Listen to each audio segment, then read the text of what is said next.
Well, to say that the response to our big semi-rescue was positive would definitely be an understatement. You guys are so awesome, so encouraging, and with your help, we have no doubt that we'll find the trailer one day. Now, as a thank you, let's answer some of your questions about the semi that you guys have been asking in the comments. Then stay tuned after, and we'll show you some exclusive footage, additional footage that we shot of the semi being resurrected from its grave.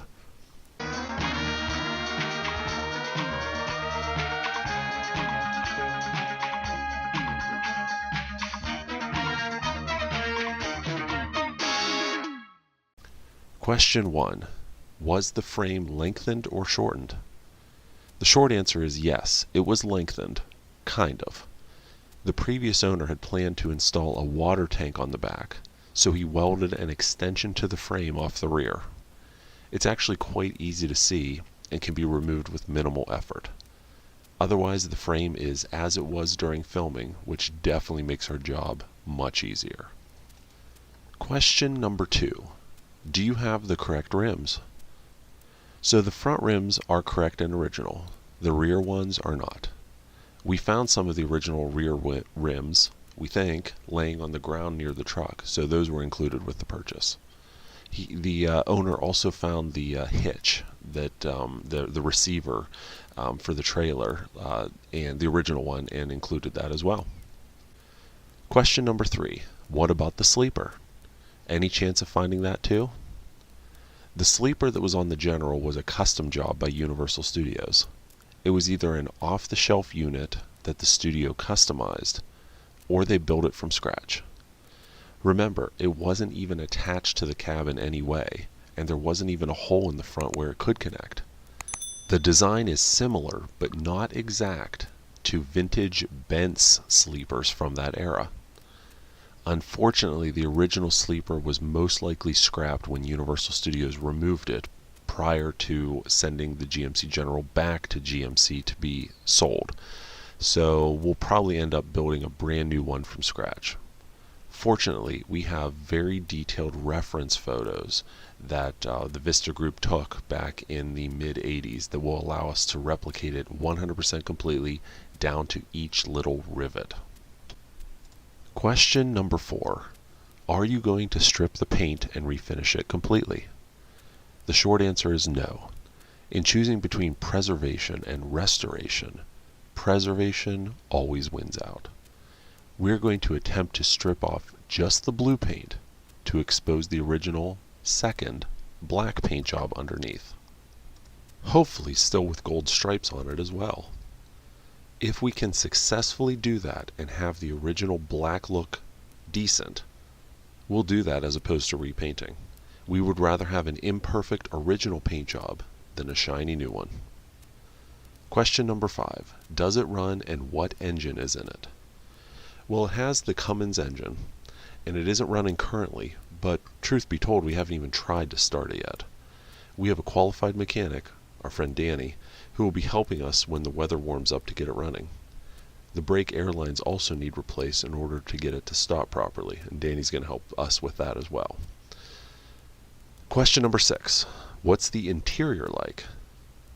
Well, frankly, it's a bit disgusting right now, actually. Mice had taken up residence in the cab when it was sitting, so the smell in there is a little bit off-putting. We got rid of the mice and properly stored it in a way that has kept them away, and we didn't see any damage to chewed wires or anything like that, which is good. The driver's seat was replaced as the original was worn out. Remember, this semi does have 230,000 miles on it. Other than that, it's dirty but complete. Alright, got any other questions? Leave them in the comments below and we'll answer them in a future video. As a thank you for all of your support, here's some bonus footage from our successful rescue operation of the Flag Semi.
And now, while we listen to Joe's selection of Knight Rider music that we received directly from Don Peake himself, we'd like to thank these Patreon supporters. Look at you guys scrolling up the screen to my right. Wait a minute, how can you tell which side is my right, since you can't see me because I'm not on camera? Oh well, you know what I mean. We're featuring these fine supporters at our Knight Rider Prop Restorer level. Thank you very much for your support. And for those of you at the Knight Rider History Hunter level, we're recognizing you right now in the description. Now, if you enjoyed seeing this golden nugget of Knight Rider history being rescued from obscurity, then please consider supporting us on Patreon. Your support would empower us to bring you even more of these historical nuggets. We are the Knight Rider Historians. Till next time, take care, everybody. Bye-bye.